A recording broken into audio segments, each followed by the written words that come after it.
Bismillahirrahmanirrahim. Assalamualaikum warahmatullahi wabarakatuh. Selamat pagi dan salam sejahtera untuk kita semua. Selamat datang untuk siswa dan siswi kelas 11 MIPA SMA Istiqomah Muhammadiyah Samarinda. Kali ini kita akan kembali di mata pelajaran kimia yang akan Ibu bimbing oleh Ibu Sela Devi. Jadi untuk pertemuan hari ini, kita akan membahas materi baru,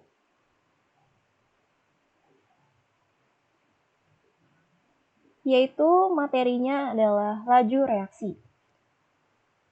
Nah, jadi untuk materi laju reaksi ini materi yang cukup mudah di kancah kelas 11 semester 1 ini. Jadi untuk laju reaksi di sini ada suatu perbandingan stimulan gambar. Jadi di sebelah kiri ini ada besi yang berkarat. Mungkin ini rantai ya, atau sesuatu gitu kayak kawat atau paku. Lalu yang di sebelah kanan itu adalah ledakan petasan.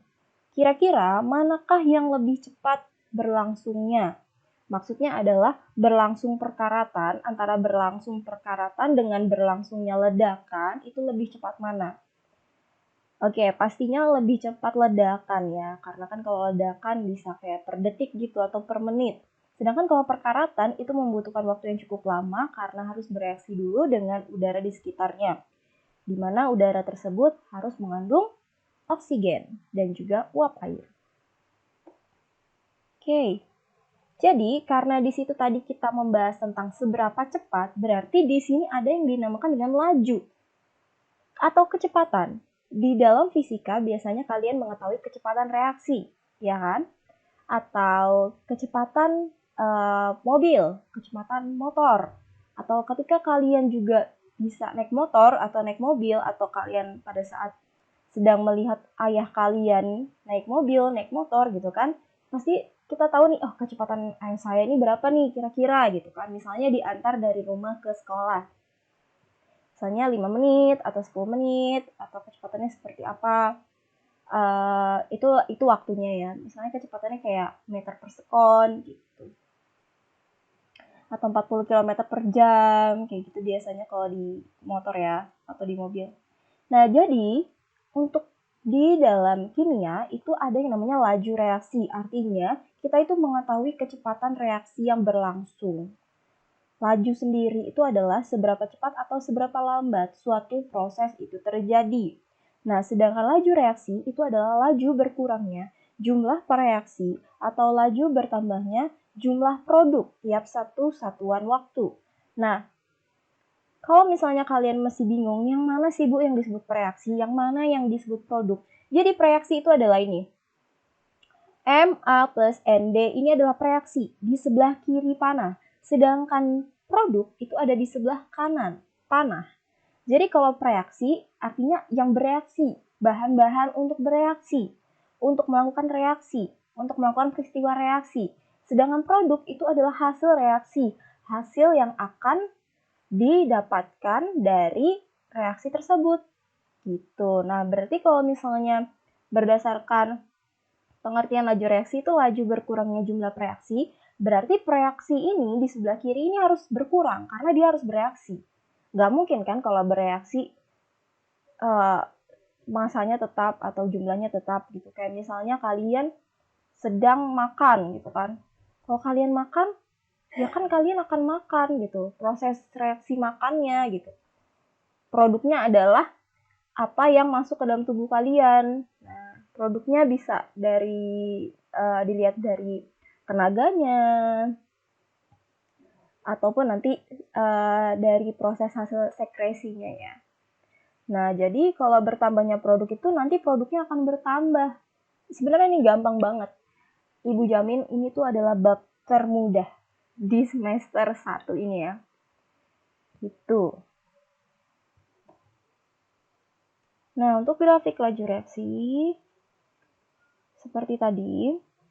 Jadi nih, yang disebut kenapa bisa reaktannya berkurang karena nih dia akan semakin lama waktunya ya, dia akan menurun. Sedangkan kalau produk dia akan bertambah. Jadi grafik antara produk dan reaktan itu adalah seperti ini. It's only information. Jadi kayak ini cuma informasi, kalian jangan pusing. Oke, ungkapan laju reaksi.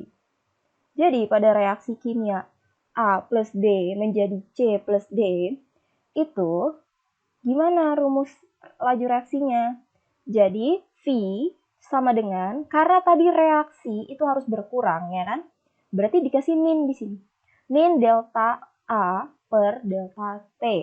Kenapa delta A-nya ada kurung siku seperti ini? Kurung siku ini menandakan concentration, jadi konsentrasi. Konsentrasi itu ya molaritas atau molalitas. Biasanya umumnya dipakai molaritas. Kalau masih bingung Bu, molaritas di mana? Ada di kelas 10 tentang stoikiometri ya. Kalian buka lagi tuh. Jadi delta di situ kan berarti perubahan reaksi. Berarti kan nanti ada perubahan dia pengurangan. Delta T berarti nanti ada perubahan waktu. Nah, jadi kenapa ini kok ada sama dengan? Jadi maksudnya V itu sama dengan jumlah perubahan reaksi A per satu satuan waktu, atau bisa juga sama dengan min delta B per delta T. Atau kalau misalnya kita mulai dari segi produk, bisa juga V sama dengan plus, karena dia harus bertambah, delta C per delta T sama dengan plus delta D per delta T. Tuh, di sini udah ada juga nih keterangannya. Jadi Bu, rumusnya tuh gimana gitu? Ya udah, misalnya concentrationnya nanti berkurang, ya udah nanti tinggal, ini tuh gampang banget, maksudnya ini hanya laju reaksi yang tidak terlalu dipikirkan di sini. Kalian hanya cukup melihat seperti ini. Karena nanti untuk contoh soalnya ada di berikutnya lagi ya. Oke, persamaan laju reaksi. Nah, ini yang Ibu sebutkan tadi. Pada reaksi kimia A plus B menjadi C plus D, persamaannya adalah, nah ini yang justru kalian harus pahami. Persamaannya ini yang harus dicatat. V sama dengan K, AX DY. A-nya konsentrasi A pangkat X, konsentrasi B pangkat Y. Nah, X sama Y itu harus pangkatnya itu harus ditambahkan, dijumlahkan supaya mendapatkan order reaksi totalnya. Nih, order reaksi total itu X plus Y. K itu adalah tetapan jenis reaksinya. Nanti K-nya tuh udah ada gitu biasanya. Nah, makna order reaksi dulu. Karena tadi kan ada order total. Jadi order reaksi itu didapat dari order total. Nah, order total ini ada beberapa macam. Yang pertama adalah order 0. Nah, makna order sendiri itu adalah besarnya pengaruh konsentrasi pada laju reaksi. Ingat, besarnya pengaruh konsentrasi pada laju reaksi. Nah, kalau order 0, berarti perubahan konsentrasi per reaksi tersebut tidak mempengaruhi laju reaksi. Karena ordernya 0, kayak pengaruhnya berarti 0 gitu. Dalam artian seberapa besar konsentrasi per reaksi itu tidak berpengaruh di laju reaksinya. Jadi laju reaksinya akan stabil, konstan gitu. Nih, jadi misalnya concentrationnya dari 1, 2, 3, 4, 5, 6, tapi laju reaksinya stagnan di 2,9 misalnya. 2,9 terus, padahal sudah dalam jangka waktu yang cukup lama. Oke, itu order 0. Lalu ada yang disebut dengan order 1. Artinya, laju reaksi berbanding lurus dengan konsentrasi per reaksi. Karena dia ordernya 1 kan, kayak pengaruhnya itu 1 gitu. Jadi, misalnya konsentrasinya 1, berarti laju reaksinya 1 juga. Begitu. Sebanding tuh berbanding lurus. Sedangkan order 2 itu laju reaksi merupakan pangkat 2 dari konsentrasi per reaksi. Jadi kalau misalnya konsentrasinya di sini 1, berarti berapa laju reaksinya pangkat 2-nya gitu kan, 1 kali 1, 1. Konsentrasinya 2, berarti 2 pangkat 2, 4. Berarti dia harus di 4 sini. Gitu, makanya dia landai ya. Ya, landai. Nah, untuk di SMA itu ordernya hanya 3 ini yang kalian perlukan, order 0, 1, dan 2. Jadi itu aja. Oke, menentukan persamaan laju reaksi. Metode laju awal. Laju diukur pada awal reaksi dengan konsentrasi yang berbeda-beda. Oke, mari kita lihat contoh soalnya.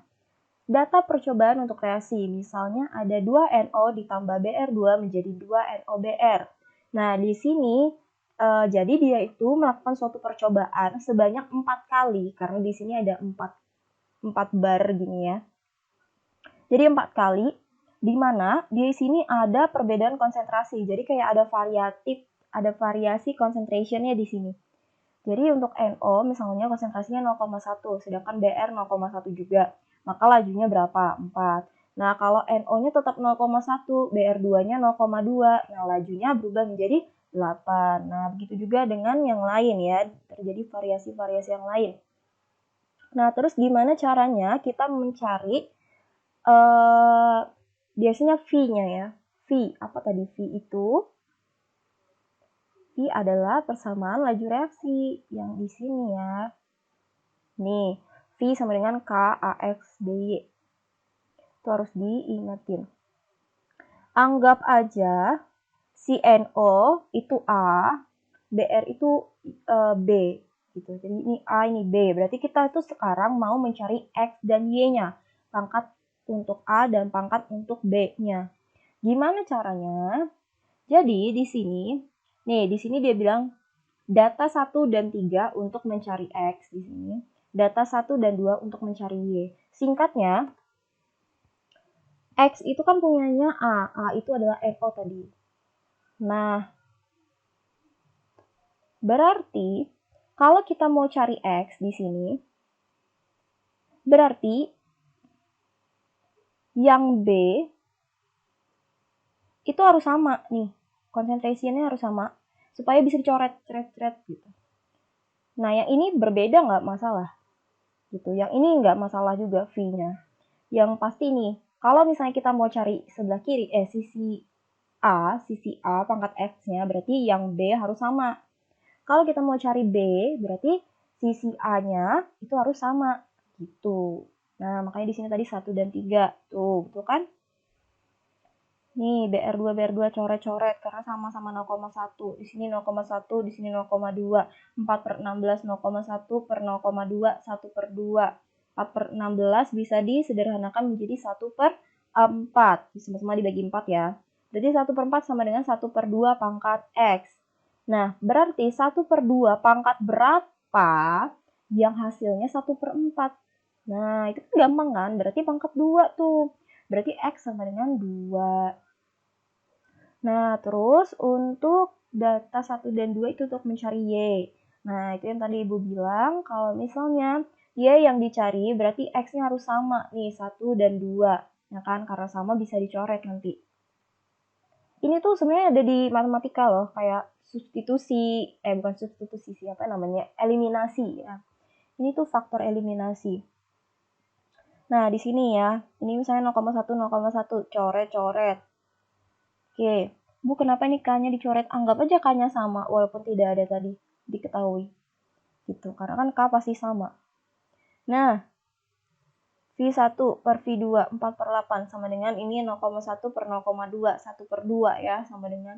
Nah, dia disederhanakan juga, dibagi 4, jadi 1 per 2, maka 1 per 2 pangkat berapa yang hasilnya 1 per 2? Berarti cuma pangkat 1, berarti X-nya 2, Y-nya 1. Persamaan lajunya berarti V sama dengan K, karena K-nya tidak tahu ya angkanya. Kita tulis K aja, K. NO pangkat 2, BR2 pangkat 1. Kalau dijumlahin order totalnya berapa? 2 ditambah 1 berarti 3. Ada nggak tadi order 3? Nggak ada, nggak masalah, it's okay. Berarti kalian di situ tidak perlu menggambar. Kalau misalnya ordernya ternyata 2, berarti bisa digambar gitu. Nah, untuk hari ini cukup sekian dulu. Untuk faktor-faktornya minggu depan akan Ibu jelaskan. Nah, kalian di sini Ibu akan kasih contoh soal supaya kalian pahami lebih lanjut. Oke, terima kasih. Semoga pembelajaran hari ini bisa bermanfaat untuk kita semua. Ibu tutup. Wassalamualaikum warahmatullahi wabarakatuh.